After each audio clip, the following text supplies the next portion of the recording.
साहित्यिक क्षेत्र रे कला क्षेत्र रे संस्कृति क्षेत्र रे ये माटी मोर किछि कम नुह।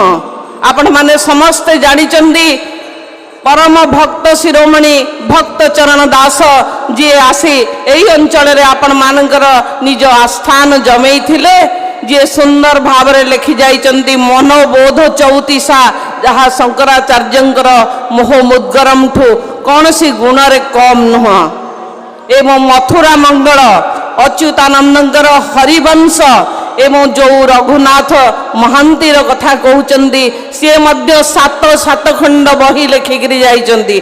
बहु साहित्यिक विद्वान मनीष ये माटी रे जन्म होइचंदी जो माने निजर ज्ञान गारिमा भितरे पुस्तक भितरे मध्य वीरत्वर रक्त संद्र स्वप्न कले जे मो मालती फूल पिंधिबी बोली इच्छा होची। भक्त चरण निशार्दरे कोटपाड़ पहाड़ जंगल भितरे बुली बुली मालती फूल जतबेले खोजुथिले दुईटी बालक आसिले। ये कहानी नुह आपणकर ये माटीर इतिहास कथा जोटी भगवान स्वयं आविर्भूत होइचंती थरे नुह बार बार।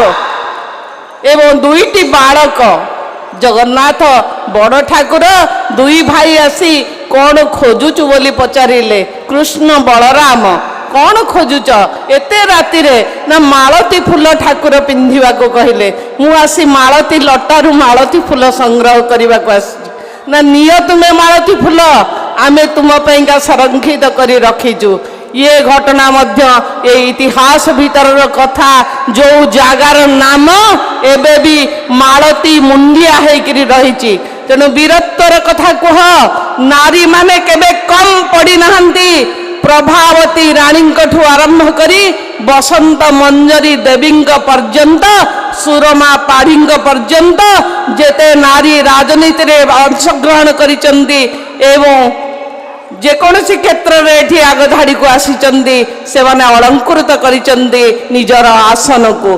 बसंत मंजरी देवी सेतेबेले थिले कैबिनेट पाह्यार मंत्री एवं स्वास्थ्य मंत्री थिले। परवर्ती पर्याय रे तांकर पुओ मध्य प्रथम राष्ट्रपति लेफ्टिनेंट थिले एवं से पायलट भी थिले। पछकु पछ समस्ते आसीचंदी ये अंचल रे राजनीति क्षेत्र रे हो जगन्नाथ सेवा क्षेत्र रे हो वीरत्व क्षेत्र रे हो को क्षेत्र रे ये वीर माने पछ घुंचा देई नाहंती। प्रभावती युद्धर चमत्कारिता देखिकी गजपति नागमणि उपाधि देइथिले एवं सेई माटी